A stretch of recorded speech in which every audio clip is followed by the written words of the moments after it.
우리 호재는 내가 제어할 수 없는 행위에 베팅하는 겁니다. 주식 투자 다들 좋아하시죠? 주식 투자는 대체로 내가 매수 매도를 결정할 수 있어요. 그리고 우리가 거버넌스가 안 좋다고 하는 거는 한국 주식에 투자할 때 어려운 게 거버넌스가 안 좋은 건데, 거버넌스는 내가 주주이고 권리가 있음에도 불구하고 내가 정당한 권리를 못 누리니까 답답한 거잖아요. 그래서 미국 기업에 투자를 하는 거는 그런 맥락에 있는 건데, 마찬가지로 호재 투자는 어떻게 보면 거버넌스가 안 좋은 투자입니다. 내가 원하는 대로 할 수가 없어요.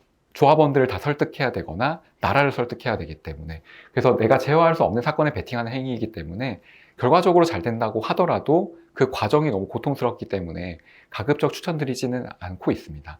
세 번째로, 우리가 앞에서 주택 가격은 소득의 함수라고 말씀을 드렸죠. 그러면 재건축 재개발이 잘 될 때는 어떤 때냐면, 잘 생각해 보세요. 재건축 재개발이 잘 된다고 하신 분들의 연배를 잘 생각해 보시면요, 그게 꽤 오래전이거든요. 저는 이게 안 된다고 생각한 게 10년이 넘었습니다. 왜냐하면 제가 10년 전에는 이미 나라가 저성장에 접어들고 있었기 때문에. 재개발, 재건축은 온 국토가 성장하는 나라의 고도 성장기에는 잘 되는 투자였어요. 특정 기업이 잘 성장하고 성장률이 낮아졌는데 기업이 잘 성장한다고 하면 올라가는 아파트들도 차별적으로 올라간다고 보시면 됩니다. 그래서 과거에 비해서 우리나라의 성장률 자체가 줄어들었기 때문에 재개발, 재건축 투자는 훨씬 더 신중해져야 된다고 말씀드리고 싶어요. 그러면 예산을 보고 들어갔을 때 우린 약간 고민이 많이 될 때가 있어요. 서울에서 그래, 직장 중요한 거 알 것 같아. 교육 중요한 거 알 것 같아. 교통 중요한 거 알 것 같아. 근데 이거 세 개를 다 만족하려면 얼마가 있어야 돼요? 20억은 있어야 돼요. 그리고 약간 양보한다고 해도 15억은 있어야 돼요.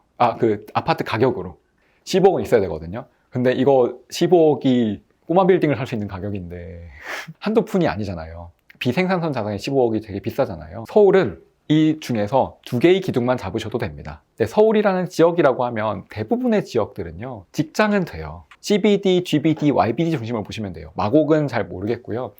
여기서 두 개의 기둥 중에서 직장은 GBD, YBD, CBD 중심으로 봐주시고요. 그리고 약간 강남 쪽으로 내려온다고 하시면, 신분당선 근처로 내려온다고 하시면 판교, 분당까지는 확장이 가능한데요. 마곡이나 구로, 가산을 중심으로 보시지는 않으시면 좋겠습니다. 여기에 적힌 것들 중심으로 접근이 가능한 지역이면 서울에서는 직장 수요는 잡혔다, 이 기둥은 채워졌다고 보는 거고요. 두 번째, 교육은 주요 학원가가 통학 가능한 지역으로 한정하셔도 됩니다. 주요 학원가는 아까 교육 페이지에서 제가 적어놓은 리스트들이 있잖아요. 거기에 아이가 매일 또는 주 3일, 주 2일 정도 학원을 갈 수 있을 정도라고 하면 교육이 채워졌다고 판단하셔도 돼요. 교통은 1, 2군 지하철에 도보 15분 이내, 남자 걸음으로 또는 마을버스 타고 금방 갈 수 있는 정도, 내가 거주할 수 있는 지역 정도라고 하면 교통 채워졌다고 보시면 되거든요.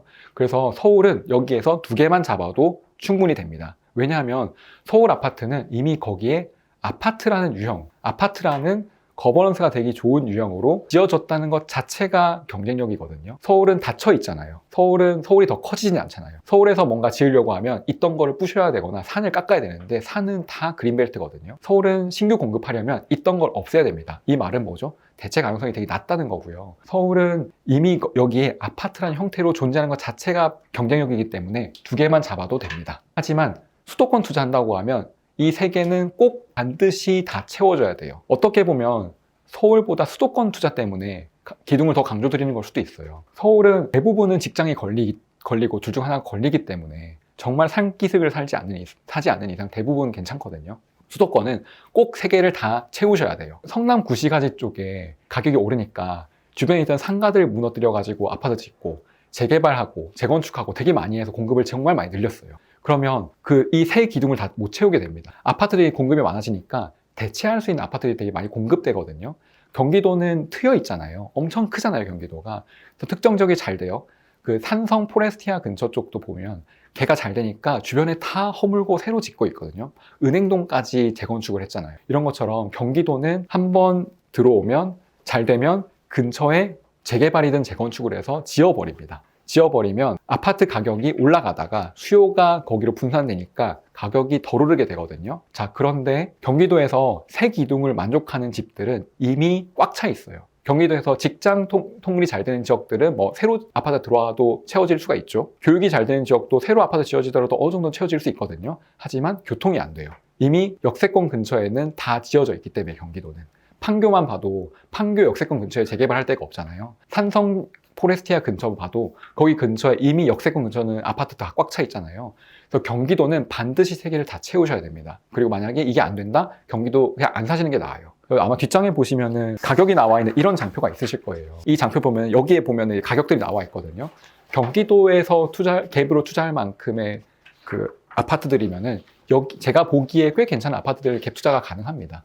자, 먼저 첫 번째 전용 84. 그러니까 30평형대를 사자는 거예요. 전용 84를 넘지 않는 거. 전용 84.5, 84.999까지가 전용 84거든요. 대안으로 전용 59, 그러니까 25평 정도를 살 수 있겠지만 기본적으로 그 입지의 가장 핵심이 되는 거는 전용 84예요. 전용 84. 왜냐하면 전용 84 수요가 가장 많습니다. 자녀가 2명이 되면 25평에서 사는 게 거의 힘들어요. 자녀가 2명이면 최소한 30평대가 돼야 되거든요. 그래서 전용 84 수요가 가장 많습니다. 3, 4인 가구의 가장 현실적인 최대 면적이고요. 정말 소소하고 얼마 안 되지만 세제 혜택이 약간 있어요. 농어촌 특별세 면제가 되고요. 취득가액에 이게 한 0.2에서 많으면 1%까지 되는 거거든요.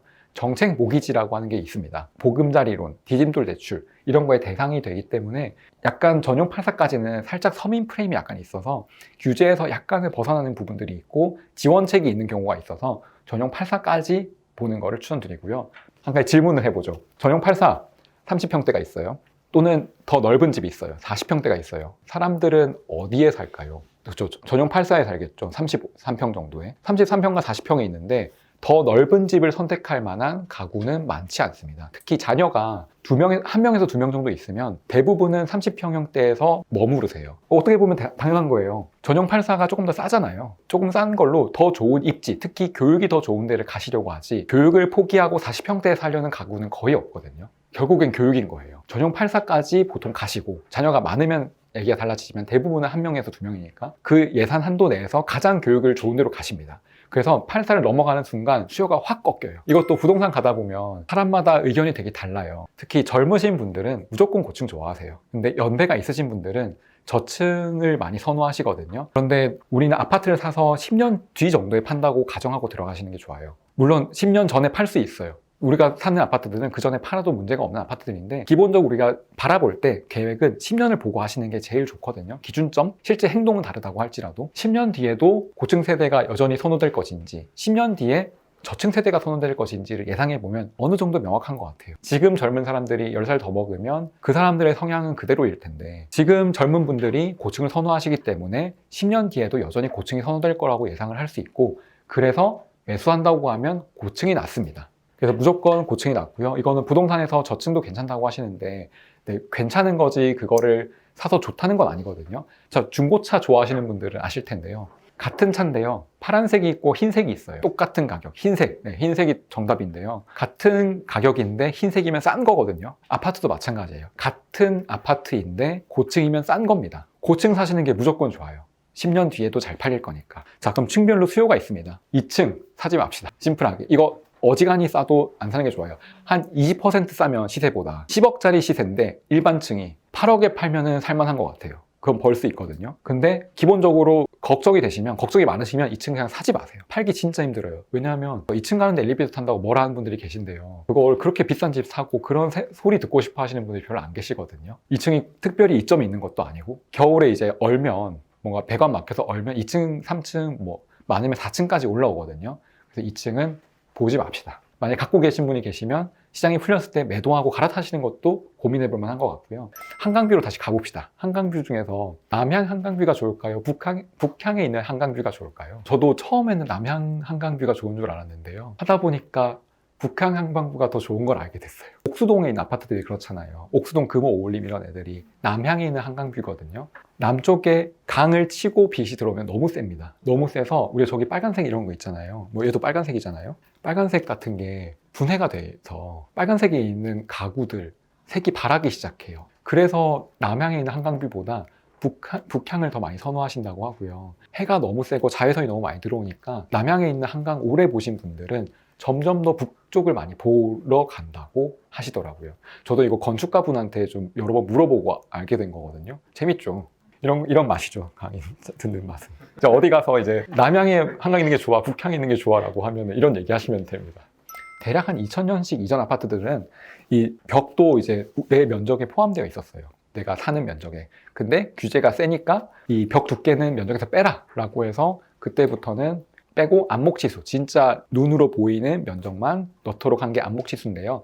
대략 준공 시점 기준으로 2000년식, 안전하게 하면 2001년식 이후부터는 안목지수 적용이라고 보시면 됩니다. 자, 이런 걸 보면요. 아연 강간도 그렇고 이거 다 원가 높아지는 거잖아요.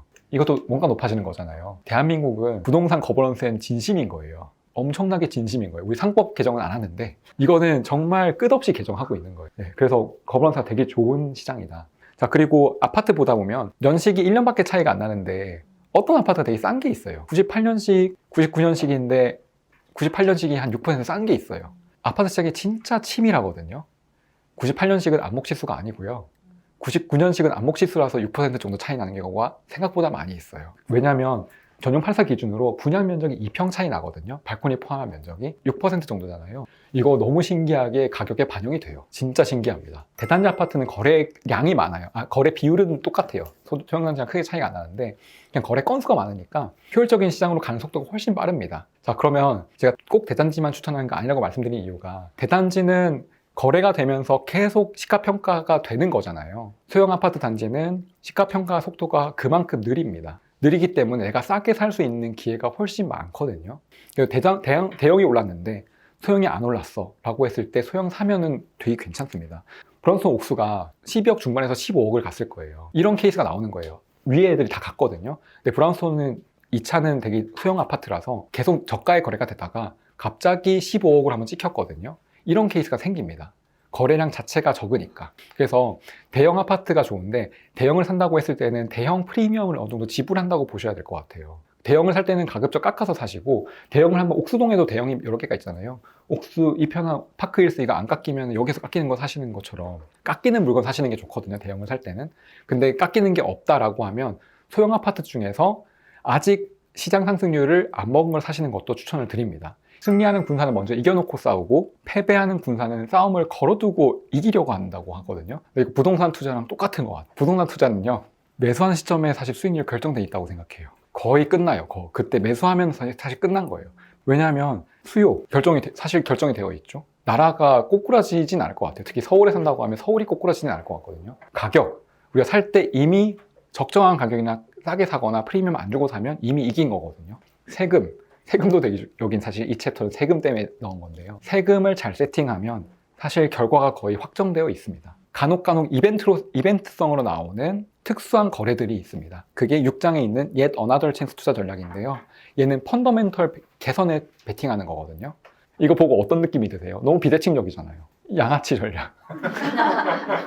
양아치 전략이라고 하다가 강의하다 보니까 너무 양아치 하니까 이상해가지고 이름을 붙인 거거든요.